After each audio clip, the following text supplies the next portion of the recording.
आमदार गोपीचंद पडळकरांच्या विरोधात सांगलीमध्ये आंदोलन सुरू आहे। शरद पवारांच्या राष्ट्रवादीचं पडळकरांविरोधात आंदोलन सुरू आहे।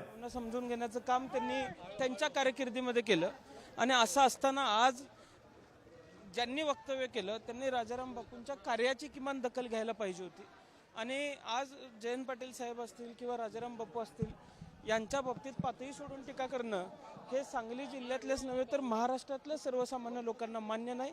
आणि येणाऱ्या काळामध्ये या पद्धतीची जी संस्कृती महाराष्ट्राच्या मातीमध्ये पेरली जाते हे समूळ महाराष्ट्रातली जनता छाटून काढल्याशिवाय स्वस्त बसणार नाही। एकीकडे सातत्याने वादग्रस्त वक्तव्य होत असल्याचं पाहायला मिळते, परंतु भाजप त्यांना फक्त समज देण्याचं काम करते। ठोस अशी कारवाई का होत नाही? काय आता खरं तर अशा संस्कृतीला फोफावण्याचं काम त्यांना करायचं आहे का? अशा पद्धतीनं अशा लोकांच्या पाठीमागे उभा राहून प्रोत्साहन देण्याचं काम त्यांना करायचं आहे का? अशा बाबतीत प्रश्नचिन्ह लोकांच्या मनामध्ये सुद्धा आहे।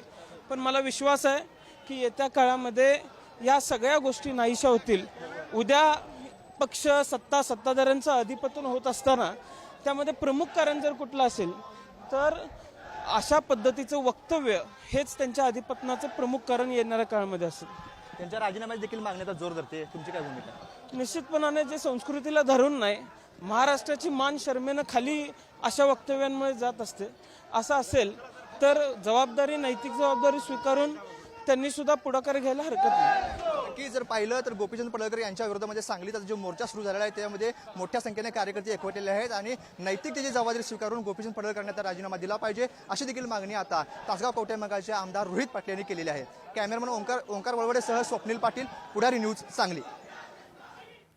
सांगलीमध्ये हा मोर्चा सध्या सुरू आहे। गोपीचंद पडळकर यांनी केलेल्या वादग्रस्त वक्तव्याचा निषेध म्हणून या मोर्चाचं आयोजन करण्यात आलेलं आहे। या मोर्चाचं आयोजन हे शरद पवारांच्या राष्ट्रवादी काँग्रेसकडून करण्यात आलेलं आहे। सांगली जिल्ह्याचे खासदार विशाल पाटील जे अपक्ष म्हणून निवडून आलेत, मूळचे ते काँग्रेसचे, ते सुद्धा या मोर्चामध्ये सहभागी झालेले आहेत। रोहित पाटील सांगली जिल्ह्यातले राष्ट्रवादीचे आमदार आहेत, शरद पवारांच्या राष्ट्रवादीचे। त्यांच्याशी आमच्या प्रतिनिधींनी साधलेला संवाद हा सुद्धा आपण अगदी काही वेळापूर्वी ऐकला। आता गोपीचंद पडळकर यांच्या राजीनाम्याची मागणी सुद्धा जोर धरू लागलेली आहे। रोहित पाटील यांनी सुद्धा असं म्हटलेलं आहे की नैतिकतेचा विचार करून त्यांनी सुद्धा राजीनाम्यासाठी पुढाकार घ्यायला हरकत नाही अशी भूमिका रोहित पाटलांनी मांडलेली आहे। तर मोठ्या प्रमाणावर कार्यकर्ते हे आक्रमक झालेले आहेत। सांगली जिल्ह्यामध्ये आता जयंत पाटलांबाबत गोपीचंद पडळकर यांनी केलेल्या वक्तव्याचा निषेध म्हणून या मोर्चाचं आयोजन करण्यात आलेलं आहे आणि मोठ्या संख्येनं नागरिक या मोर्चामध्ये सहभागी झालेले आहेत। राष्ट्रवादीचे कार्यकर्ते या मोर्चामध्ये सहभागी झालेले आहेत। तसंच खासदार विशाल पाटील आहेत, रोहित पाटील जे आमदार आहेत तासगाव कवठेमहांकाळ या विधानसभा मतदारसंघाचे, ते सुद्धा या मोर्चामध्ये सहभागी झालेले आहेत। राष्ट्रवादीचे जिल्ह्याच्या बाहेरचे महाराष्ट्रातले नेते सुद्धा या मोर्चात सहभागी झाल्याचं समजतंय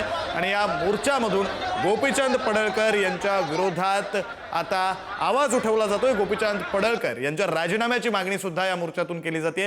अगदी काही वेळापूर्वी आमचे प्रतिनिधी स्वप्नील पाटील यांनी रोहित पाटील आमदार यांच्याशी साधलेला संवाद सुद्धा आपण पाहिला। त्यांनी सुद्धा राजीनामा झाला पाहिजे अशा आशयाची मागणी केलेली आहे। ही दृश्य आपण पाहतोय। खासदार विशाल पाटील या मोर्चामध्ये सहभागी झालेले आहेत, त्याची दृश्य आहेत। विशाल पाटील हे मूळचे काँग्रेसचे आहेत, अपक्ष म्हणून त्यांनी निवडणूक लढवली आणि ते खासदार झालेले आहेत, ते सुद्धा या मोर्चामध्ये सहभागी झालेले आहेत। तर शरद पवारांच्या राष्ट्रवादीचे नेते, कार्यकर्ते, पदाधिकारी हे सुद्धा या मोर्चामध्ये सहभागी झालेले आहेत। केवळ सांगली जिल्ह्यातील नव्हे तर बाहेरचे सुद्धा नेते या मोर्चामध्ये सहभागी झालेले आहेत। सांगलीमध्ये आता हा मोर्चा निघालेला आहे, त्याची लाईव्ह दृश्य आपण पाहतोय। गोपीचंद पडळकर यांच्या विरोधात आता सांगलीमध्ये रान पेटलंय असं म्हटलं तरी ते चुकीचं ठरणार नाही। इतक्या मोठ्या प्रमाणात कार्यकर्ते, नागरिक रस्त्यावर उतरलेले आहेत आणि जिल्ह्याच्या बाहेरचे नेते सुद्धा आता सांगलीमध्ये या मोर्चामध्ये सहभागी झालेले आहेत। लाईव्ह दृश्य आपण सांगलीमधून पाहतोय।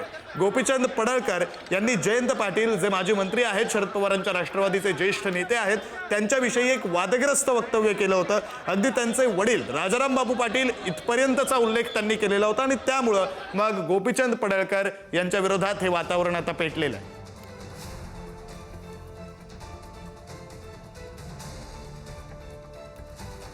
तर गोपीचंद पडळकर यांनी जयंत पाटलांच्या विरोधात केलेलं वक्तव्य होतं, या निषेधार्थ आता सांगलीतील मोर्चाला सुरुवात झालेली आहे। आपल्यासोबत या संदर्भात बातचीत करण्यासाठी आमदार रोहित पवार आहेत। काय सांगाल, गोपीचंद पडळकर सातत्याने अशी वादग्रस्त टीका करतात, पवारांच्यावर टीका करतात, आता जयंत पाटलांची खालच्या पातळीवर टीका केलेली आहे। त्यांना तेवढंच काम दिलंय, त्यांचं काम एवढंच आहे की पवार परिवारावर बोलायचं आणि विरोधात असणारे जे मोठे परिवार आहेत नाही तर मोठे नेते आहेत अशा सर्व नेत्यांबद्दल खालच्या लेवलला जाऊन बोलायचं, एवढंच काम त्यांना तिथं दिलंय।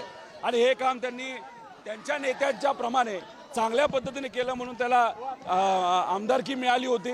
त्याच्यानंतर आत्ता त्यांना कुठेतरी मंत्रिपद मिळावं यासाठी गलिच्छ लेवलचं राजकारण हे करत आहेत.